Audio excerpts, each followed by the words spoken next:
Turkey is ready to contribute to providing maritime support for Ukraine's future security. This was stated by French President Emmanuel Macron at a press conference following the meeting of the leaders of the coalition of willing countries in Paris. I would also like to welcome the proposal regarding the maritime dimension voiced by Turkey. They are ready to take responsibility. The President of France also noted that other countries, including Canada and Japan, are also playing a certain role in providing support.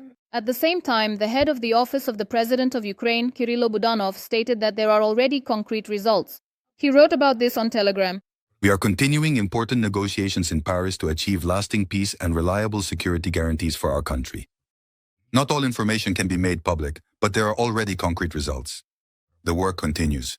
President of Ukraine Volodymyr Zelenskyy said that representatives of Ukraine and the United States will discuss the most difficult issues in Paris on January 7th, in particular the territories and the Zaporizhzhia nuclear power plant. Ukraine is not hiding from the most difficult questions and will never be an obstacle to peace. Peace must be dignified, and this depends on our partners, whether they will ensure Russia's genuine willingness to end the war. The country's leader noted that on January 7th he received the first report from Rustem Umerov about the work of the Ukrainian negotiating team in France. He added that another round of talks is expected with representatives of US President Donald Trump, which will be the third in 2 days. Volodymyr Zelenskyy also instructed the Ukrainian team to discuss possible formats for meetings at the leadership level between Ukraine and the countries of the EU and the USA. On January 6th, a meeting took place in Paris between Ukraine, the USA, and the coalition of willing countries. The parties confirmed their unity for a lasting peace and agreed on further support for Kyiv. Ukraine, France, and the United Kingdom signed a declaration on the creation of a joint coordination group. According to French President Emmanuel Macron, the new mechanism will allow for the full integration of the armed forces of the involved countries. In addition, British Prime Minister Keir Starmer announced the creation of military hubs in Ukraine after he confirmed the deployment of a British contingent to Ukrainian territory to ensure the future ceasefire regime. European leaders and American officials are striving to finalize a security guarantees agreement that includes the possibility of American troops being present on Ukrainian territory. According to Bloomberg, citing sources, the talks in Paris will focus on how to integrate the capabilities recently proposed by Washington with the plans developed by the coalition of willing countries. The meeting will be hosted by French President Emmanuel Macron. The United States will be represented by President Donald Trump's envoys Steve Witkoff and Jared Kushner. The U.S. is also prepared to assist in monitoring the ceasefire, including by providing intelligence information, sources said. Drones and satellites will be used to detect violations. Earlier, Ukrainian President Volodymyr Zelenskyy, following a meeting with national security advisors from the coalition of willing states, stated that work on security guarantees, Ukraine's recovery, and a step-by-step action plan to achieve peace had been accelerated. He said that Ukraine expects the work on the relevant documents to be completed by the end of January. At the same time, the New York Times reports that Ukrainian President Volodymyr Zelenskyy is losing optimism about peace. The Ukrainian leader's assessments regarding the prospects for peace talks with Russia have become significantly more cautious amid ongoing consultations between Ukraine, the US, and Europe.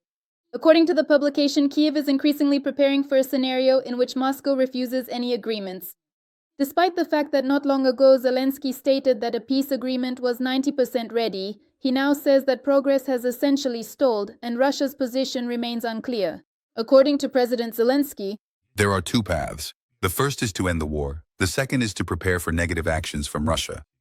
During the meeting of the coalition of willing countries, Ukraine's allies will aim to define as precisely as possible their contributions to future security guarantees for Kyiv in the event of a ceasefire with Russia, Reuters reports, citing diplomats and officials.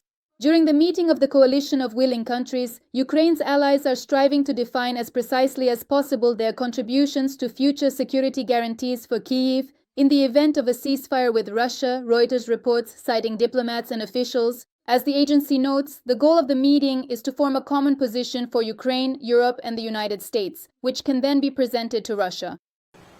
Peace in Ukraine is getting closer. The key outcome of the recent negotiations was the U.S. declaration on security guarantees, including the deployment of American troops in Ukraine. This statement was made by Polish Prime Minister Donald Tusk. We have assessed the results of the first stage of serious negotiations involving the leaders of Ukraine, the US, the EU, and Canada. Peace has appeared on the horizon. There is no doubt that events have taken place that give reason to hope this war could end quickly. But it is still just hope. We are still far from 100% certainty. According to Tusk, the US has declared its readiness to participate in security guarantees for Ukraine after a peace agreement is signed. He noted that the security guarantees include the presence of American troops, for example, at the border or along the line of contact between Ukraine and Russia. These unequivocal declarations have appeared for the first time. Let's see how consistent our partners on the other side of the Atlantic will be. But this gives hope that these negotiations will end in success. By success, I mean the end of the war. Meanwhile, in China, there is eager anticipation for the achievement of a binding peace agreement that would eliminate the root causes of the crisis and bring lasting peace to Europe. This was stated by Chinese Foreign Minister Wang Yi.